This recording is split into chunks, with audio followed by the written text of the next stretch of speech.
ئایا ژیانی پێغەمبەری خوا سەڵەم تا چەنێ ڕوونە تا چەنێ گوردەکاریەکانی نەقڵ کراوە بۆمان یاخود تەنها ڕووکەشێک لە ژیانی وەکو چۆن لە ژیانی هەموو کەسێکە سیری ذاتی خۆی یاخود کە مێژوو ژیانی نووسێتەوە. بزانین پێغەمبەری خوا سەڵەم لەگەڵ خەڵکی ترا جیاوازی چییە؟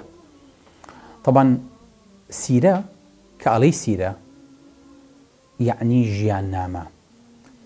ژیاننامەی هەموو کەسێک وەکو خۆی ژیاننامەی تایبەت بەخۆیەتی، بەڵام کە سیرەیان خود ژیاننامە بەڕەهایی هات کەواتە باز لە پێغەمبەری خواکە سەڵڵاهو عەلەیهی وسەلەم کە پێوتە بایۆگرافی لە ئەنگلیزیە.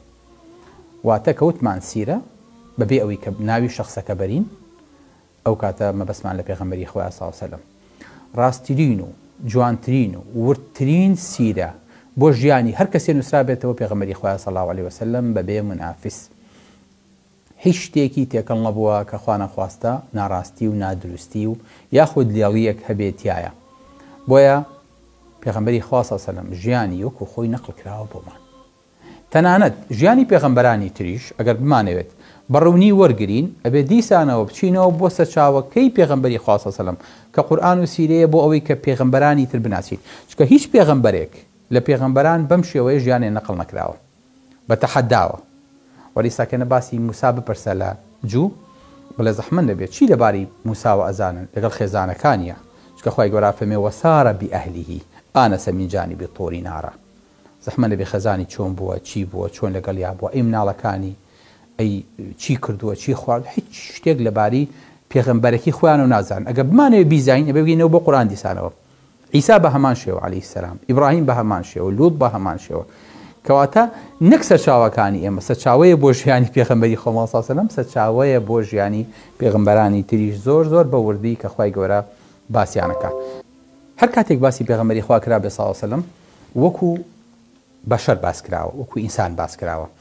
جا لە هەندێک کەس کە صفاتی ئولوهیەت ئێنێدە پاڵ پێغەمبەرەکانن وەکو فەلەکان ئەیدەنە پاڵ ئیسا عەلەیهی سەلام یاخود بوزیەکان ئەیدەنە پاڵ بوزە.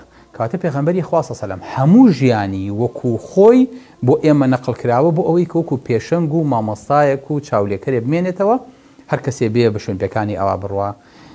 لەوانەیە ئەگەر بچینەوە خزمەتی مەککە یاخود مەدینە ئەگە زۆر مبالەغە نەکەین شوێنپێکانی پێغەمبەری خوا سەڵڵاهو عەلەیهی وسەلەم لە هەندێک شوێنە مابێ تا ئەو حەددە کە ئینسان ئەتوانێت بۆی ئیمامی مالک ڕەضی الله عنه زۆر جار پێڵاوی لە پێ ناکرد نعلی لە پێ ناکرد لە ناو مەدینەیە ئەیونەوە شوێن پێم بکەوێتە سەر شوێن پێی پێغەمبەری خوا سەڵڵاهو عەلەیهی وسەلەم من بە پێڵاوە ئەو بە پێخاوسی تا ئەو حەددە ئەدەبی لەگەڵ پێغەمبەری خوایە هەبووە سەڵڵاهو عەلەیهی وسەلەم.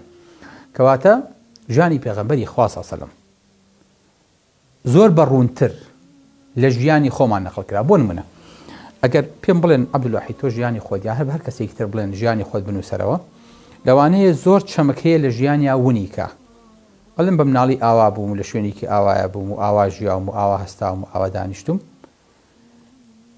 حەقی ئەوە نادەم کە خەڵک وەکو خۆی بمبینێ دوایی ئەگەر ڤیدۆیەک ئەگەر ڕەسمێک ئەگەر شتێک نەبێ ئەم ژیانی من لەگەڵ قسەکانمان نەقڵکە ژیانی من وەکو ژیانی پێغەمبەری خوا نەقڵ نابێت سەڵڵاهو عەلەیهی وسەلەم.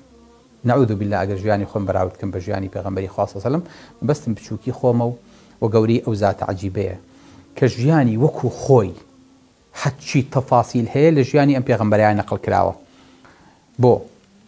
بۆ ئەوەی کە ئێمە بتوانین لە هەموو سەردەمێکە وا سەیری پێغەمبەری خوا بکەین وا سەیری سیرەکەیکەین وەکەوەی کە سەیرەکەین وەکەوەی کە ئێستا لە خزمەتیین. یعنی سەحابە چۆن پێغەمبەری خوای بینیوە سەڵڵاهو عەلەیهی وسەلەم ئێمەش ئەتوانین ئاوا تەسەووری پێغەمبەری خوا بکەین سەڵڵاهو عەلەیهی وسەلەم لە ژیانیا.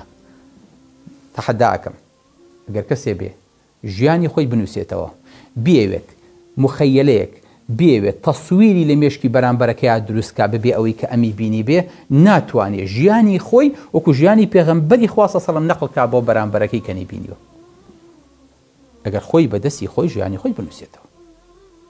تحداکەم کەسێ بتوانێت بەبێ سەوت و سوورە و ڤیدیۆ بتوانێت ئەمە نەقڵکە. بەڵام ئەمە الحەمدولله بە شانازیەوە لە ژیانی پێغەمبەری خوایە هەیە سەڵڵاهو عەلەیهی وسەلەم. کەواتە تایبەتمەندیەکانی ژیانی پێغەمبەری خوا سەڵڵاهو عەلەیهی وسەلەم لەوەیە خۆی بینێتەوە لە ڕوونی ژیانیا ئەوەیە کە هەمی بەڕاست و دروستی نەقڵ کراون وەکو خۆی کە عەرزم کردن. دووەم زۆر بە وردی هەموو بوارەکانی ژیانی پێغەمبەری خوا سەڵڵاهو عەلەیهی وسەلەم نەقڵ کراوە. خاڵی سێیەم سۆز و عەتف و پەرچەکرداری تیان نییە. هیچ کاتێک ئەوانەی کە دۆستی پێغەمبەری خوا بوون سەڵڵەهو عەلەیهی وسەلەم ژیانیان نووسیوێتەوە بە عاتیفەوە نەقڵ نەکراوە، وەکو خۆی چی نووسراوە ئەوان نەقڵ کردووە. خاڵی چوارم ژیانی پێغەمبەری خوا سەڵڵەهو عەلەیهی وسەلەم بە ئامانج و بە هەدەف وەکو پێشەنگێک وەکو قودوەیە نەقڵ کراوە.